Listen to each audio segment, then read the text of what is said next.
En Génesis encuentro un pasaje muy particular.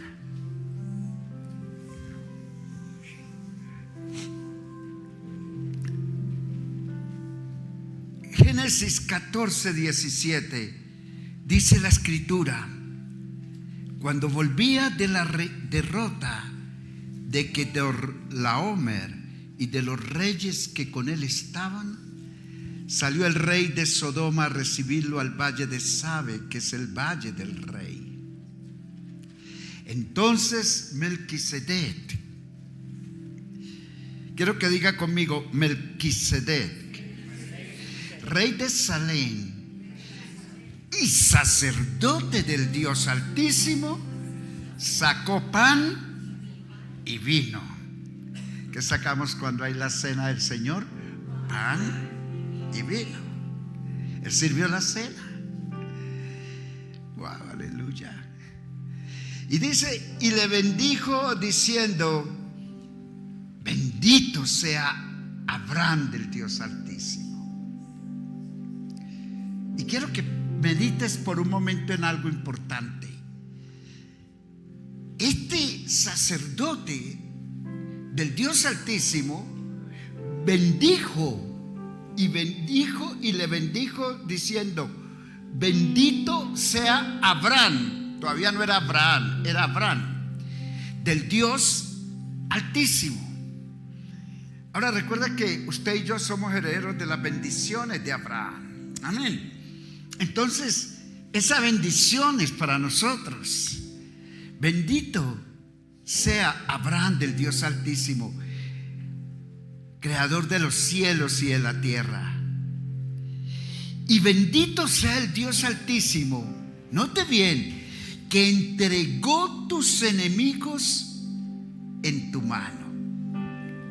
O sea, este hombre bendijo a Abraham.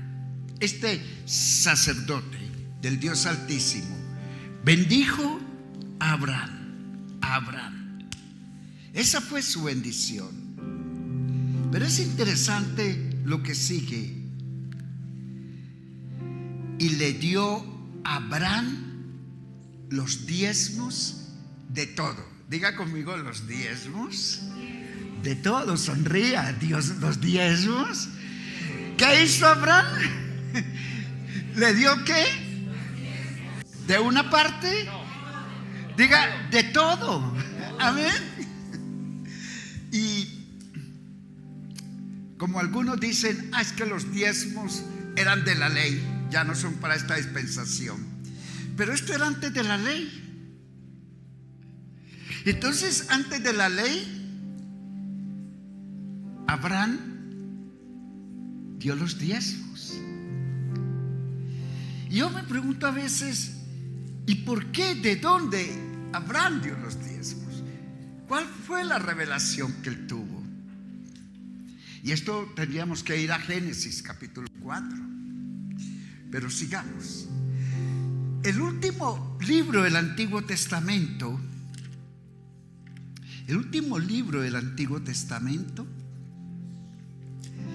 dice, es el libro de Malaquías, ¿verdad? Malaquías capítulo 3, verso 10, dice: traed, ¿cuántos? Ok, deténgase. Traed todos los diezmos al alfolí. Ahora, deténgase yo un momento. Traed ¿cuántos?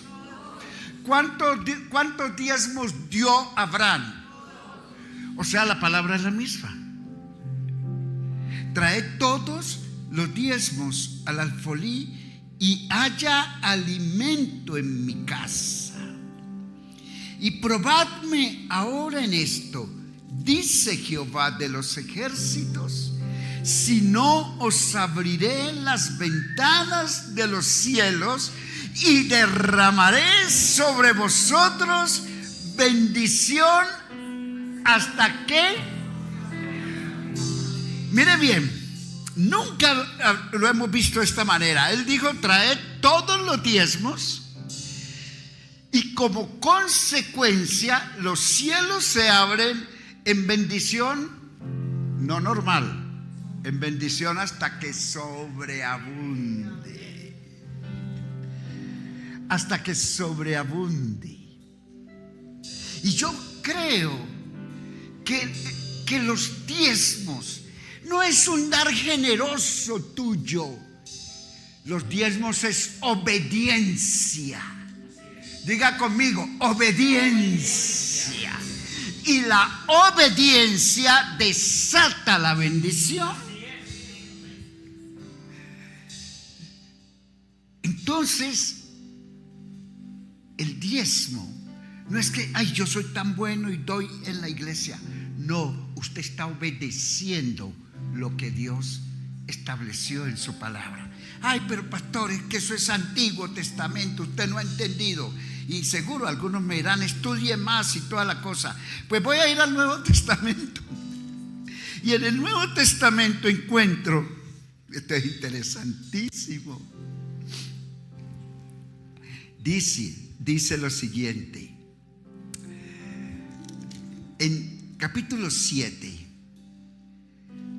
de Hebreos, capítulo 7, porque este Melquisedec, rey de Salem, sacerdote del Dios Altísimo, estoy en Hebreos 7:1, porque este Melquisedec, rey de Salem, sacerdote del Dios Altísimo, que salió a recibir a Abraham, que volvía de la derrota de los reyes, y le bendijo, a quien asimismo dio a Abraham los diezmos ¿de cuánto? De todo, cuyo nombre significa primeramente Rey de Justicia y también Rey de Salem, esto es Rey de Paz, y Jesús es Rey de Justicia, Jesús es Rey de Salem, Jesús es Rey de Paz. Sin padre ni madre, sin genealogía, que ni tiene principio de días ni fin de vida, sino hecho semejante al Hijo de Dios, permanece sacerdote para siempre. Considerad pues cuán grande era este, a quien aún Abraham el patriarca, Dios, aunque aún Abraham el patriarca dio diezmos del botín. Ciertamente los que de entre los hijos de Leví reciben el sacerdocio tienen mandamiento de tomar del pueblo los diezmos según la ley, es decir, de sus hermanos, aunque estos también hayan salido de los lomos de Abraham. Ahora viene el verso 6. Pero aquel cuya genealogía no es contada entre ellos, tomó de Abraham los diezmos y bendijo al que tenía las promesas. ¿Quién tenía las promesas? Abraham.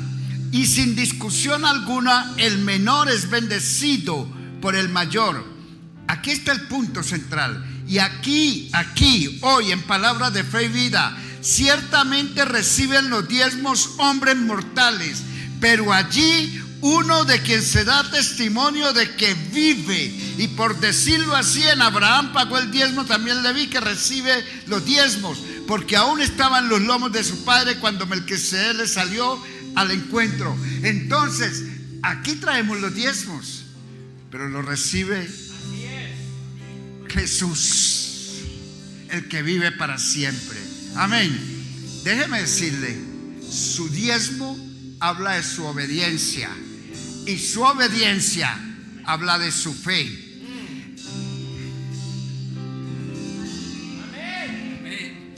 ¿Me entiende? Sus diezmos hablan de su obediencia, y su obediencia habla de su fe. Y si usted no diezma, usted no es siendo obediente y está diciendo no tengo fe, y sin fe es imposible agradar a Dios. Hola, pastor, ¿y por qué enseña sobre los diezmos? Pues porque yo quiero que usted siga siendo bendecido, y más bendecido. Amén. Así es que traiga su diezmo esta noche con alegría y con gozo, su ofrenda. Gloria a Dios. Cambió mi vida, libre soy. Hoy le alabo, canto y danzo, porque alegre estoy. cambió mis penas, alegría, cambió mi vida, libre soy. Hoy le alabo, canto y danzo, porque alegre estoy.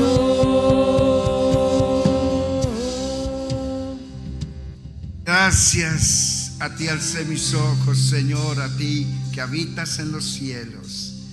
Aleluya, gracias. Gracias, Señor. Solo tú eres digno de recibir toda la honra, toda la gloria y toda alabanza. Y hoy depositamos estos diezmos y estas ofrendas con gratitud en nuestro corazón, porque tú has sido bueno en gran manera. Gracias, Señor, porque en ti hay bendición. Gracias, Padre. Bendecimos y santificamos los diezmos y las ofrendas que han sido depositados en el alfolí o que han sido consignados en las cuentas de la iglesia, y declaramos en el nombre de Jesús la evidencia de Malaquías 3:10, 3:11 y 3:12 sobre sus vidas. En el nombre de Jesús, amén, amén y amén. Muy bien, ¿hay alguien que nos visite hoy por primera vez? ¿Sí? ¿Alguien? ¿Sí? ¿No? Ok. ¿Ya todos de la casa? Bueno, gloria a Dios. Gracias, Señor. Les recordamos que mañana tenemos nuestros tiempos de victoria. ¿Cuántos se conectan a nuestros tiempos de victoria? Ok. Mañana tenemos tiempos de victoria. Gloria a Dios. Y el sábado, jueves, viernes y sábado, ¿verdad? Y tenemos otro anuncio. ¿Qué tenemos el día sábado en la tarde? A ver, levanten las manos los que van a asistir a las finanzas familiares. Ok, tenemos el seminario sobre finanzas familiares. Usted va a aprender a cómo ser libre de la esclavitud financiera. Usted va a aprender a qué dice Dios acerca del dinero. No se le va a enseñar a cómo hacer riquezas, no, ese es otro tema. Se le vamos a decir qué dice Dios acerca del dinero. ¿Qué dice Dios acerca de la esclavitud financiera? ¿Qué dice la palabra de Dios? ¿Y cuáles son los síntomas para identificar que usted o la persona está en esclavitud financiera? Pero también le vamos a decir que usted no está solo y que usted puede salir de la esclavitud financiera y gozar de finanzas saludables. Amén. Entonces puede invitar amigos, puede invitar familiares. Si usted sabe que alguien está pasando por un momento de crisis en el área financiera, dígale: al finalizar el evento, el seminario, estaremos orando por ustedes. Amén. Y yo creo que se va a desatar una bendición muy grande sobre sus vidas. Así es que, ¿cuántos van a venir el domingo? A ver, yo quiero ver la mano. Gloria a Dios. El sábado. Yo voy a venir. Ok. ¿Ustedes van a venir? Amén. Sí, bueno, gloria a Dios. Les quiero pedir que recibamos con un aplauso a nuestra predicadora de esta noche, la pastora Elizabeth. Gracias, Señor. Amén.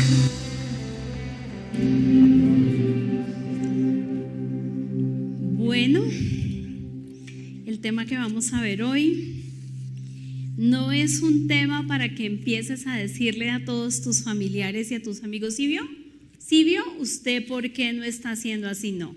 Este es un tema para que usted se mire a sí mismo, no solo para aplicarlo y vivirlo para su vida, sino para que sea un apoyo, una bendición para otros, para enseñarlo dulcemente como lo enseñó el apóstol Santiago. Y se los digo porque para mí este era uno de los pasajes que yo pasaba como rápido. Yo decía: uy, no, eso es muy difícil. Y me tocó hoy profundizar en él. Hoy no, hace muchos días vengo estudiando. Realmente esto es un pan fresco que Dios me ha dado para prepararles, y espero de todo corazón que usted lo reciba como Dios me lo dio a mi vida.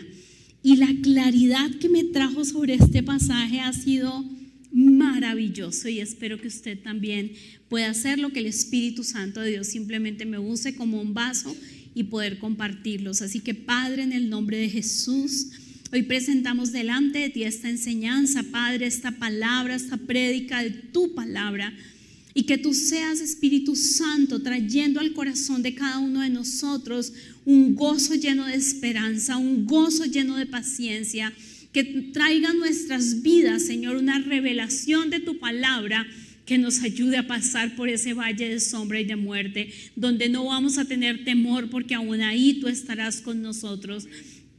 Padre, gracias por tu palabra, porque una y otra vez en toda la Biblia nos estás diciendo que no temamos, que vamos adelante, que tú estás con nosotros. Y yo creo que lo que el apóstol Santiago nos dice en este capítulo 1 y verso 2, Señor, es simplemente, Señor, la confirmación de lo que una y otra vez tú nos has repetido en toda la palabra. Así que atamos toda clase de distracción, todo lo que quiera robarse la palabra, todo argumento humano, y recibimos la palabra con gozo y llenos de esperanza. En el nombre de Jesús, amén. Y he titulado la enseñanza de hoy, el gozo que vence.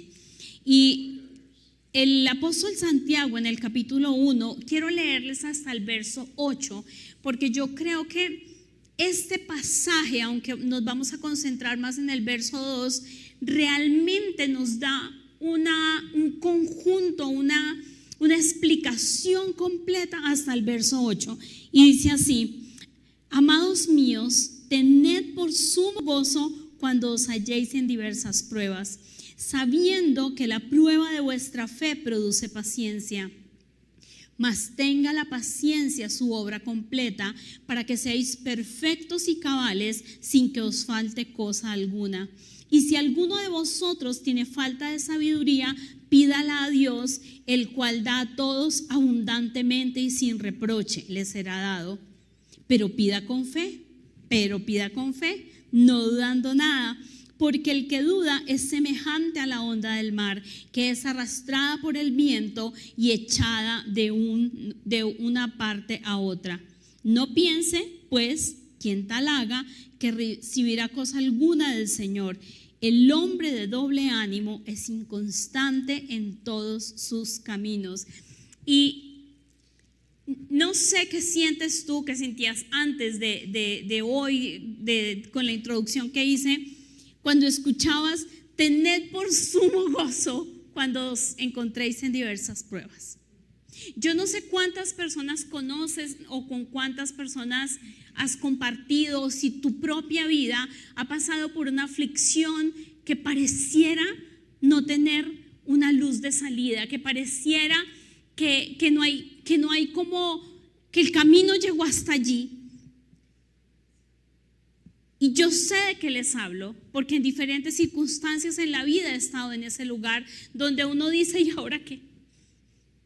Pero en ese momento es donde lo que te habita, lo que hay dentro de ti, tiene que venir a gobernarnos, a guiarnos. Cuando este pasaje aquí hasta el verso 8 dice: porque el hombre de doble ánimo es inconstante en todos sus caminos. El doble ánimo es cuando un día estoy de una manera y otro día de otra, pero como que no concreto nada. Y eso tiene mucho que ver cómo tú hablas.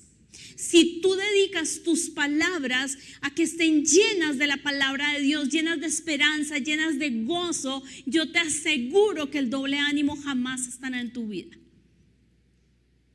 Pero yo puedo ver el corazón del apóstol Santiago aquí, diciéndoles algo tan fuerte, pero de una manera tan dulce. Yo creo que en ese momento él estaba hablando a los cristianos, no solo a los que él tenía allí, a quienes les estaba escribiendo las cartas, sino a las generaciones siguientes de cristianos, donde con suma ternura él les habla como a hermanos, como a cercanos, y queriendo que ellos le presten atención a tal revelación. Dice, quiere que Santiago comprendan que la prueba bien llevada engendra paciencia. La paciencia es esa constancia en medio de una circunstancia adversa. Escúchame bien esto. La paciencia es una constancia en medio de una circunstancia adversa. Paciencia es en el sentido bíblico, no es una virtud que reprime los movimientos desordenados de la ira, sino que es la espera paciente del auxilio y del consuelo divino en medio de las tribulaciones. Pero esta constancia ha de ser perseverante hasta el fin, hasta llevar a cabo su obra.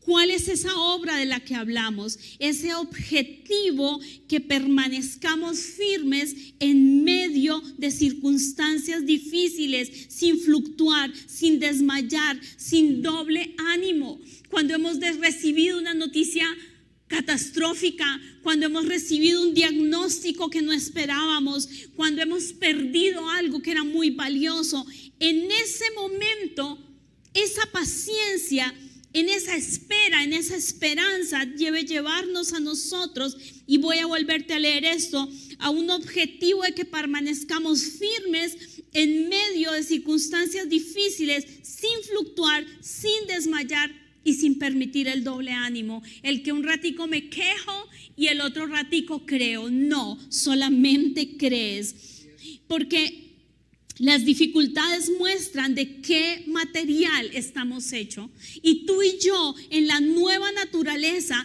en la que hemos sido renacidos, en la que hemos tenido esa nueva naturaleza en Cristo, nos ha dado la capacidad y nos ha dado un material para que nosotros podamos ser indestructibles en las tribulaciones, para que nosotros podamos llevar a una cabal madurez sin derribarnos, sin destruirnos en medio de las situaciones difíciles. Ese es el material que recibimos en la transformación cuando nacimos de nuevo. Ahora, ¿cómo crees tú que el apóstol Pablo pudo en una cárcel, en una cloaca de cárcel horrible, con cepos, cadenas en los tobillos, encarcelados él y Silas, solo por predicar el evangelio, porque no había delito en ellos? ¿Cómo este hombre en medio de esa circunstancia puede cantar y alabar a Dios de tal manera que se rompen las cadenas, que se estremece esa cárcel y se abren las puertas? Porque esto era lo que había en su corazón. Como dice en 2 Corintios 4:8, dice: por todos lados nos presionan las dificultades, pero no nos aplastan. Estamos perplejos, pero no caemos en la desesperación. Somos perseguidos, pero nunca abandonados por Dios. Somos derribados, pero no destruidos. Mediante el sufrimiento de nuestro cuerpo, sigue participando en la muerte de Jesús, para que la vida de Jesús también pueda verse en nuestros cuerpos. Es cierto, vivimos en constante peligro de muerte porque servimos a Jesús. Para que la vida de Jesús sea evidente en nuestro cuerpo que muere. Y el verso 12 dice: así que vivimos de cara a la muerte, pero esto ha dado como resultado la vida eterna para ustedes. Y el verso 13 es maravilloso. Sin embargo, seguimos predicando porque tenemos la misma clase de fe que tenía el salmista cuando dijo: creí a Dios por lo cual hablé. Esa es la clase de fortaleza, esa es la clase de gozo que quiero decirte es posible que tengamos en medio de las dificultades. Porque yo te aseguro que la manera como Pablo y Silas cantaban no eran como alabaré, alabaré. No. Yo creo que era tal el gozo de ellos. Además que yo creo que les importaba 5 los otros presos, les importaba 5 el carcelero. A él le importaba era que Dios escuchara desde esa cloaca donde los tenían encarcelados: te alabaré, Señor. Y cantaron de tal manera que no pudieron resistir las cadenas ni las puertas de la cárcel. Esa es la clase de gozo, la clase de de convicción, de fe que tú y yo debemos tener en medio de las dificultades. A eso se refería Santiago cuando dijo: tened por sumo gozo. Tened por sumo gozo cuando se encuentren en medio de pruebas y dificultades. Esta manera de pensar, esta manera de tener fe es la manera como hace temblar cualquier cárcel de tu vida. Es la manera que hará romperse cualquier clase de cadena que quiera envolverte. Todos de alguna manera enfrentamos dificultades que ponen a prueba nuestro carácter, ponen a prueba nuestra fe, ponen a prueba nuestras convicciones. Pero nuestra nueva naturaleza en Cristo, nuestra participación de ser simiente incorruptible en Cristo Jesús, no carece de la capacidad de fortaleza y de resiliencia, de renacer y de surgir de nuevo una y otra vez. 7 veces se cae el justo, pero 7 veces puede volver y comenzar. Y sabe que este verso de Santiago 1:2 en la versión La Pasión está escrito de una manera tan hermosa que quiero compartírtelo. Dice: mis queridos hermanos, cuando parezca que solo enfrentan dificultades, considérenlo una oportunidad invaluable para experimentar la mayor alegría posible. Cuando saben que cuando su fe se pone a prueba, se despiertan ustedes la fuerza de la perseverancia. Y luego, a medida que su perseverancia se fortalece aún más, libera la perfección de cada parte de su ser hasta que no le falte nada. Esto es lo que Dios quiere. Dios no es quien nos manda las pruebas, porque si yo no probaría a mi hijo con una tragedia, Dios tampoco lo hace, ni con una enfermedad. Yo probaría a mi hijo o a mi hija hablándoles, diciéndoles, hasta regañando. Y eso es lo que hace la palabra de Dios con nosotros. Pero las dificultades de la vida vienen solas. Por eso dice la palabra de Dios: en el mundo tendréis aflicción, pero no teman, porque ya el Señor venció al mundo. Estamos en un mundo caído y gobernado por Satanás, que tenemos el privilegio de tener una autoridad espiritual y de tener una protección sobrenatural. Por eso hay muchas cosas que no ocurren, pero aún así seguimos viviendo en un mundo caído. Pero hoy quiero animarte. Tal vez no seas tú, pero tal vez tengas a alguien cerca que esté viviendo una situación caótica y sin esperanza. A que le lleves una palabra de fortaleza y de esperanza. Y aquí quiero hablarte un poco del término que está tan de moda, de la resiliencia, pero desde una perspectiva bíblica.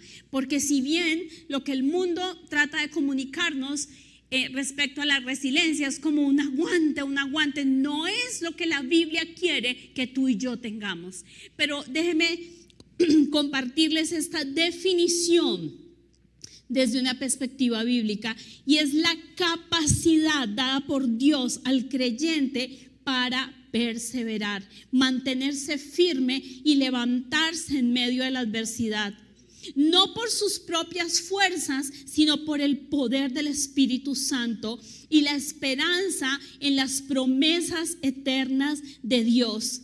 La resiliencia bíblica no es solo resistir, sino transformar la prueba en un testimonio de fidelidad a Dios.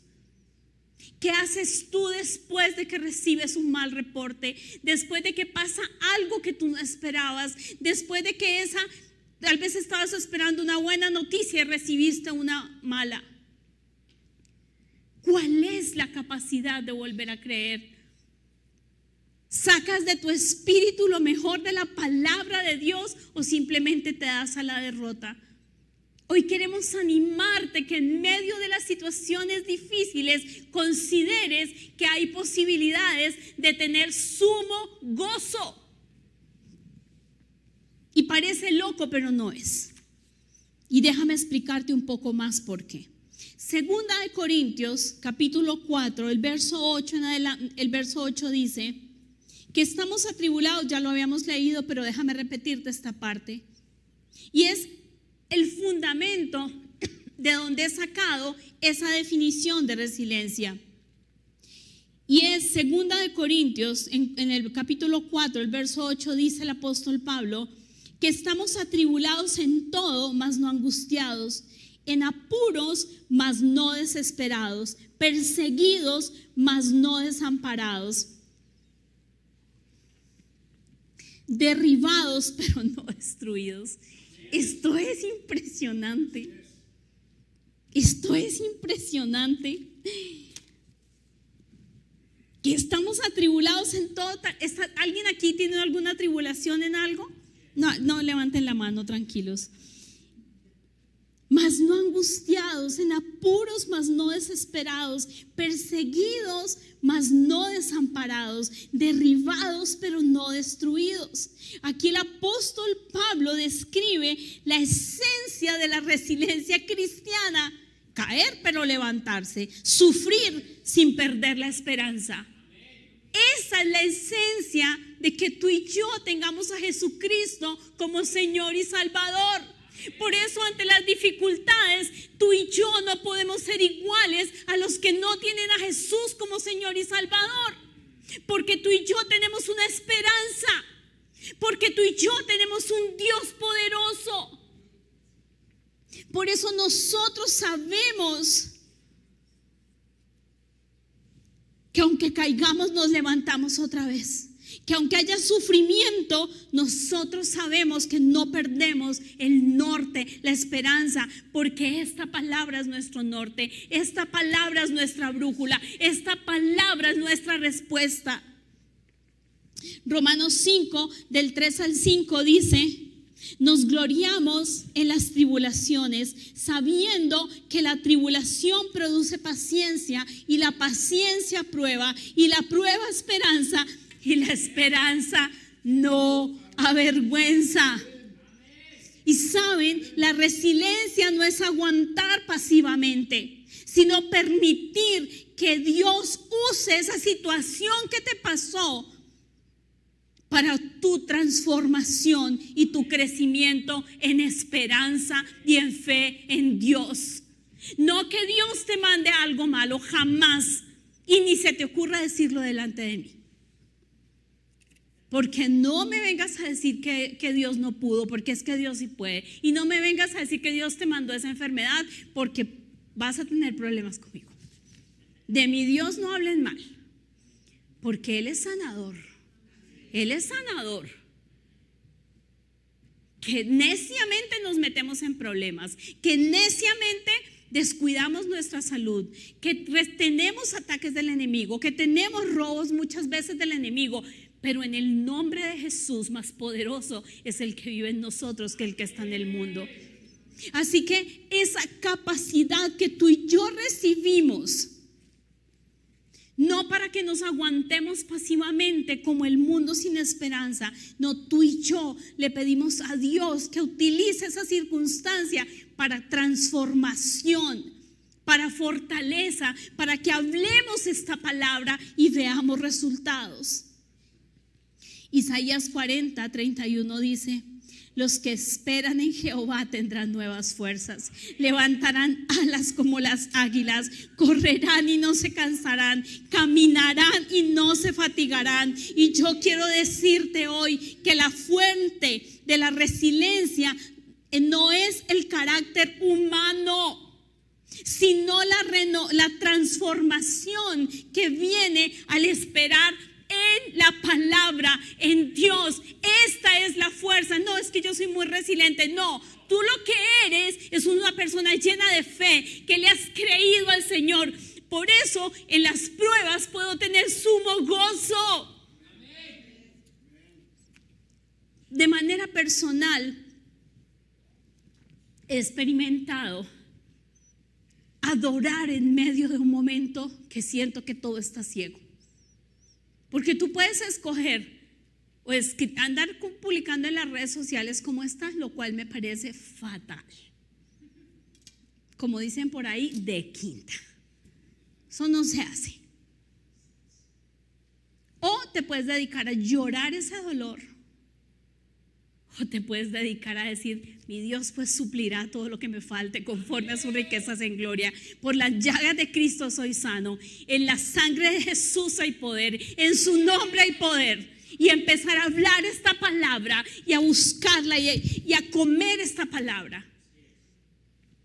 Eso es lo que nos da a nosotros una fortaleza, no porque seamos muy buenos seres humanos, sino porque el Dios que nos habita nos ha llevado a un nivel mayor. Para concluirte este término resiliencia, déjame decirte, es permanecer firmes, levantarse en fe, avanzar con esperanza, porque Dios sostiene, renueva y transforma cualquier dolor en un propósito para tu vida. No que Dios necesite las dificultades, pero si te atropellaron, la próxima no te cogerán descuidado, porque Dios te dijo: ojo, pilas, lee la palabra para que estés avisado.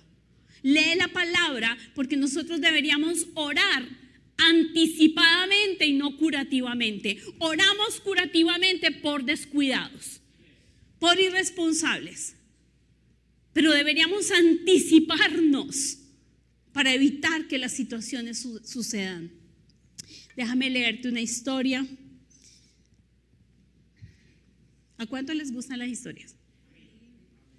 A mí también me gustan, y esta la he leído muchas veces, pero cada vez vuelvo y la leo porque me gusta mucho. Hay muchas versiones.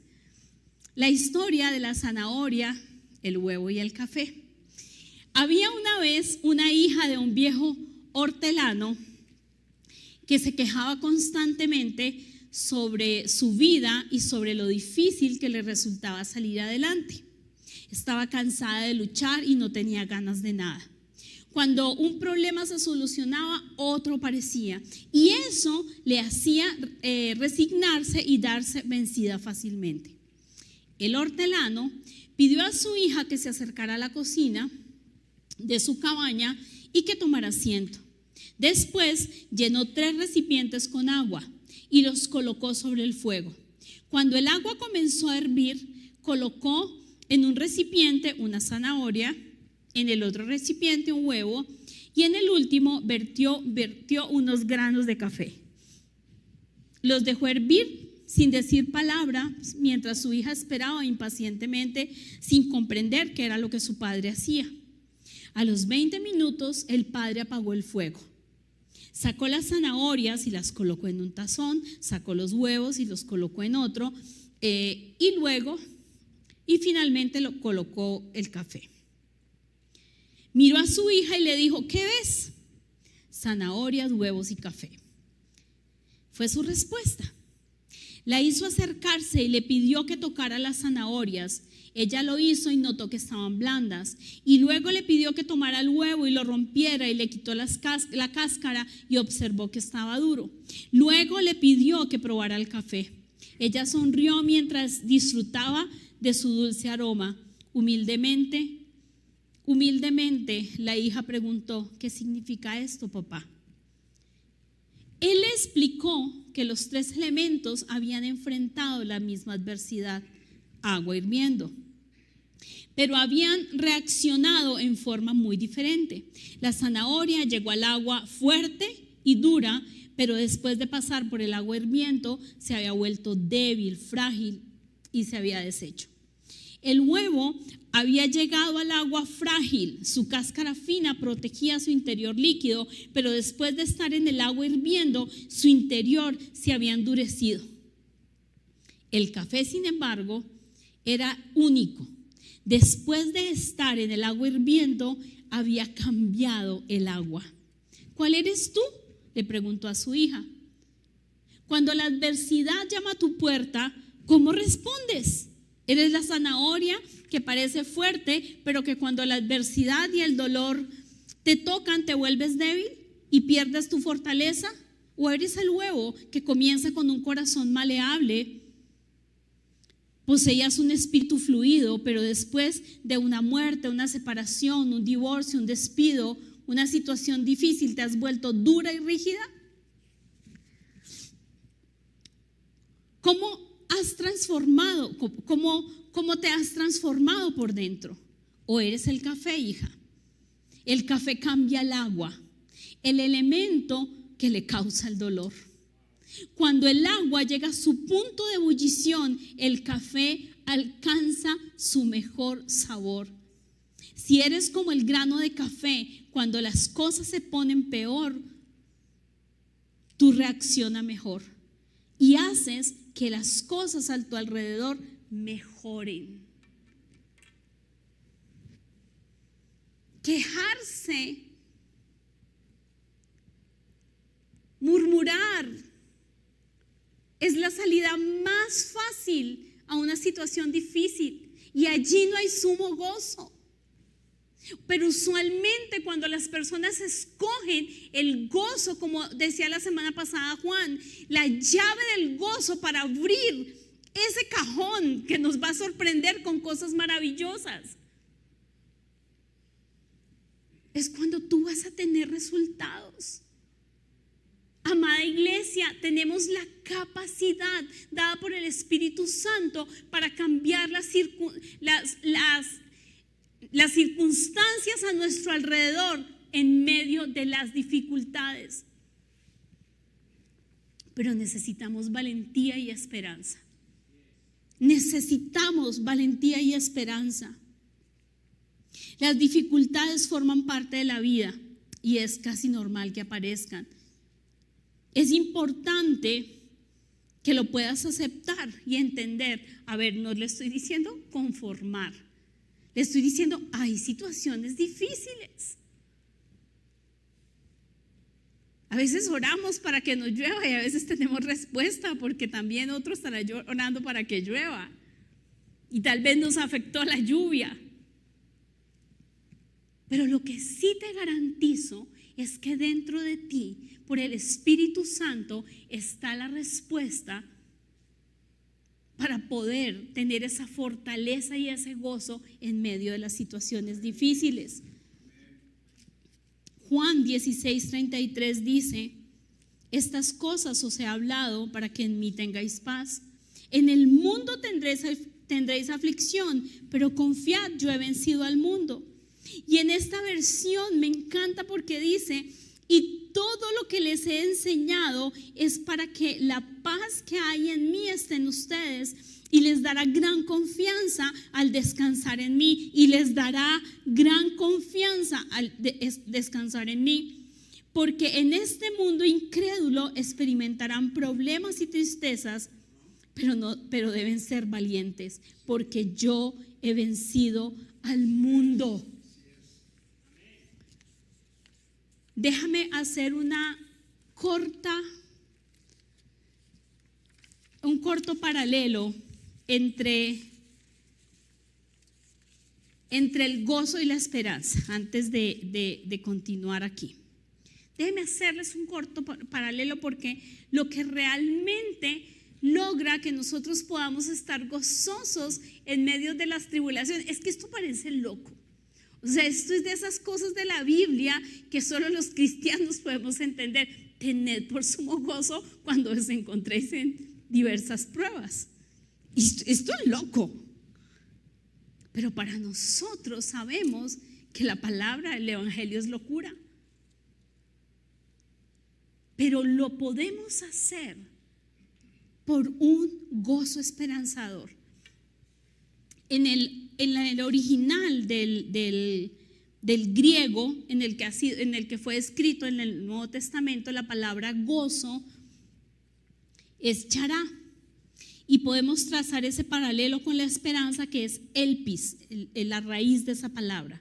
La raíz de la palabra gozo significa regocijarse, estar alegre, sentirse bienaventurado.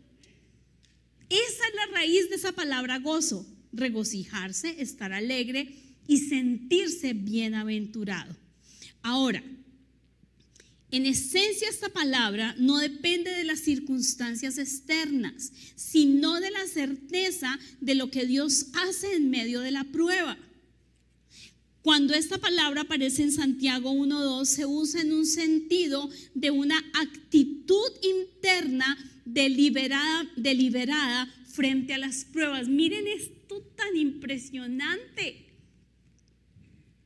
Está hablando de una actitud interna de mi corazón, de mi espíritu nacido de nuevo, de mi espíritu formado en una simiente incorruptible por Cristo Jesús. Dice que no depende de las circunstancias externas. No es felicidad pasajera, sino alegría espiritual enraizada en la esencia de Dios mismo. Ahora vamos a la palabra esperanza y en un momento las vamos a fusionar. El significado de esa raíz elpis es expectativa confiada en el bien. Dígale a su vecino ahí, oiga, escuche. Expectativa confiada en el bien. Anticipación segura de lo que Dios prometió. Aquí tiene que haber fe. Él prometió que por su llaga soy sana.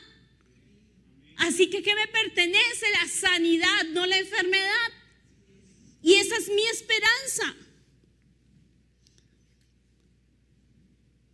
Y en la esencia de esa palabra dice, no es un simple ojalá, sino certeza anticipada porque se basa en el carácter fiel de Dios. Esto para mí es la esencia de creer, de la fe. Pablo no conecta con la perseverancia. Pablo la conecta con la perseverancia en la prueba, en la tribulación que produce paciencia, en la paciencia que en medio de la prueba produce esperanza. Ahora déjenme hacerles un paralelo entre ambos. ¿Entre qué vamos a hacer paralelo? Entre el gozo y la esperanza. ¿Entre qué lo vamos a hacer? Entre el gozo y la esperanza. Mire, tal vez usted está pasando un momento hermoso en su vida, pero cuando estamos pasando dificultades tenemos que entender esto. Tenemos que aprender de dónde viene. Hay muchas veces que obedecemos la palabra por obediencia y esperando la revelación más adelante, pero esto es revelación para que realmente podamos gozarnos en medio de las dificultades. Y ese paralelo entre la palabra gozo y esperanza en el tiempo se experimenta en un presente, en medio de la prueba se proyecta un futuro esperanzado en la consumación de la promesa. Lo que hace la esperanza es que yo me puedo gozar, yo puedo tener ese gozo porque yo sé que la promesa se va a cumplir, que Dios me ha prometido y que Dios es fiel. ¿Y en qué me debo enfocar? Es un estado interno de celebración por lo que Dios ya está haciendo, una expectativa confiada de lo que Dios hará. Aún si yo he perdido un ser querido, Dios traerá consolación, Dios llenará, sacará ese dolor de mi alma y lo llenará con su presencia. Yo recuerdo cuando murió mi hija Carolina, que yo tenía que parquear el carro recién, no guardé ni siquiera un mes, sino que yo me fui a trabajar, necesitaba hacer algo y yo tenía que parquear el carro porque no podía literalmente respirar del dolor.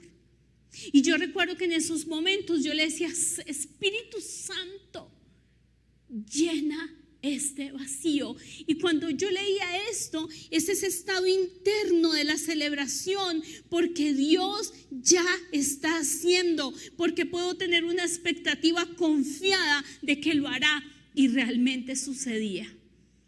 Podía volver a respirar y podía volver a tener paz y podía volver a manejar. Porque si tú no aprendes, hay personas que se mueren por el duelo. Hay personas que se mueren de dolor. sin esperanza.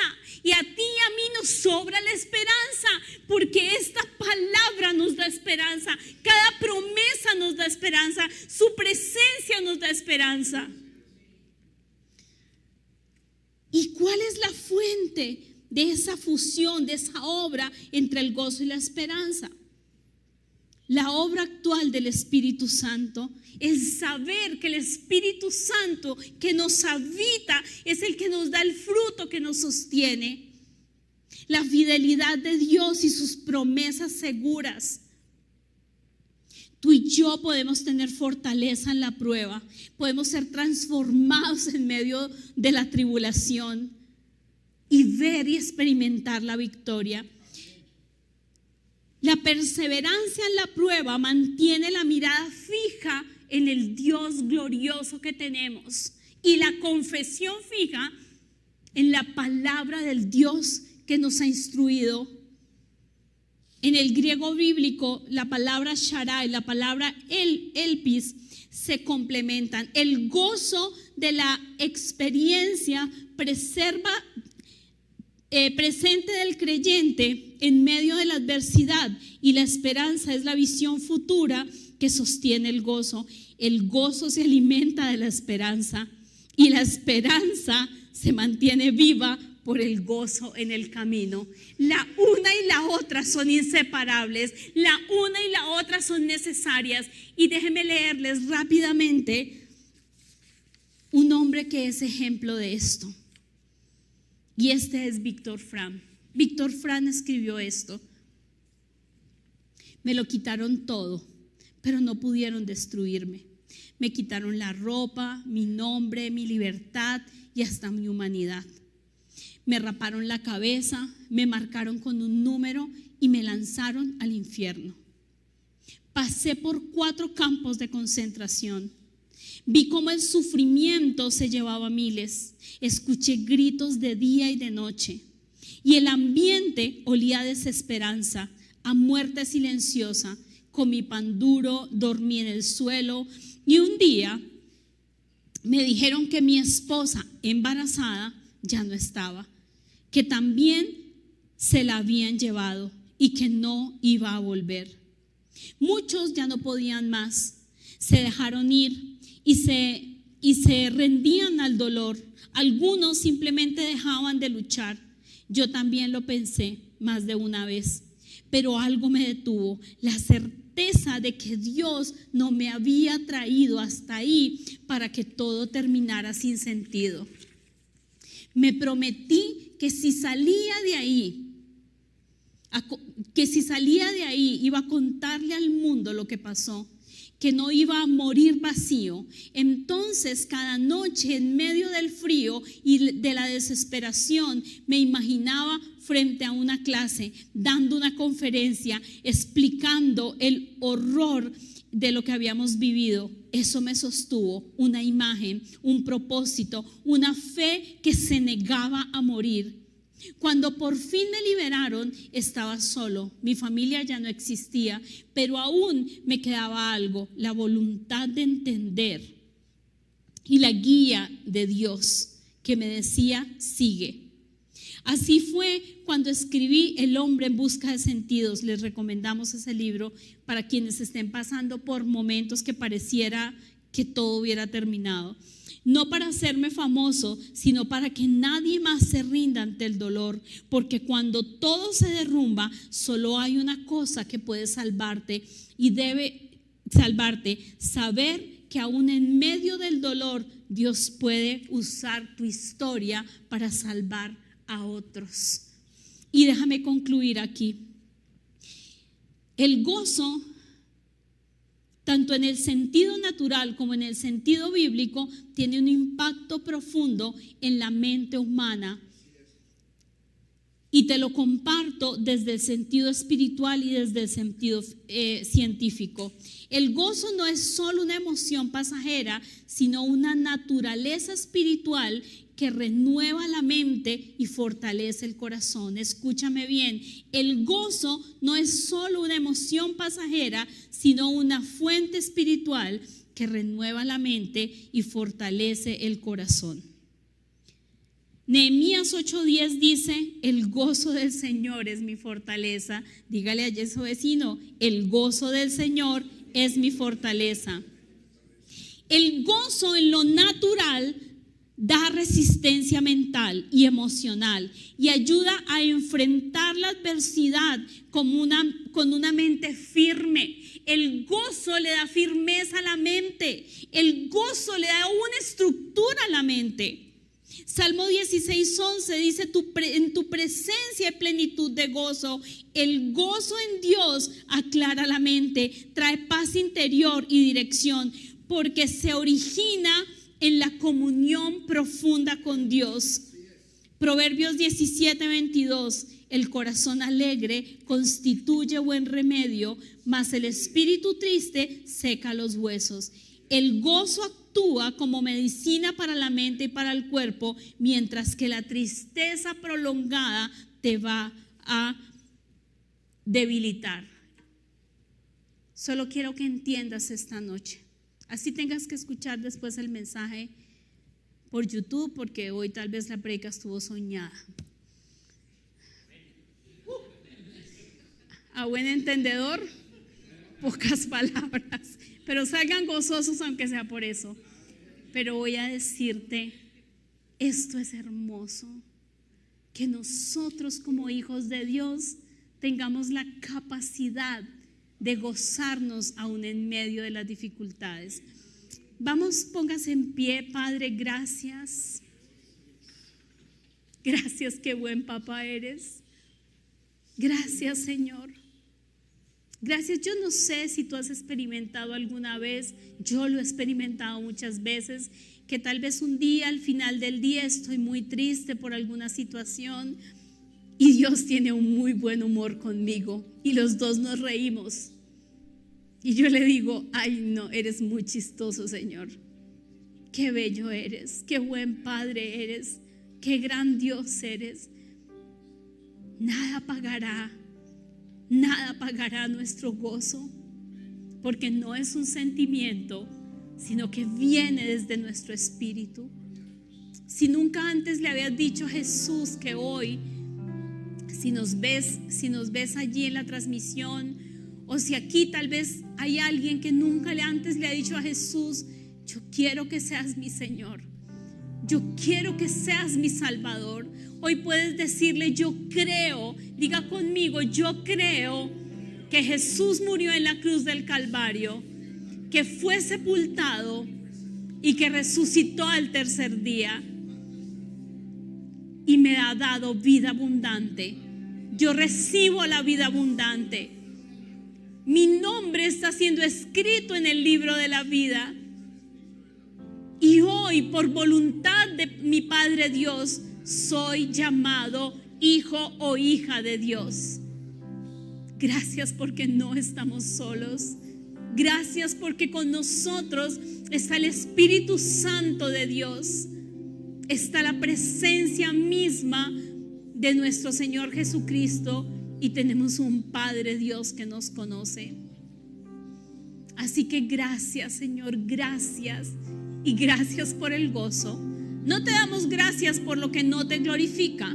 No te vamos a decir gracias, Señor, por las cosas difíciles que pasan, pero te damos gracias por el gozo en medio de ellas, porque nosotros somos de aquellos que, atravesando el valle de lágrimas, lo convertimos en fuentes. Nosotros somos de esos que no nos dejaremos apagar en medio de las dificultades, porque tú estás con nosotros.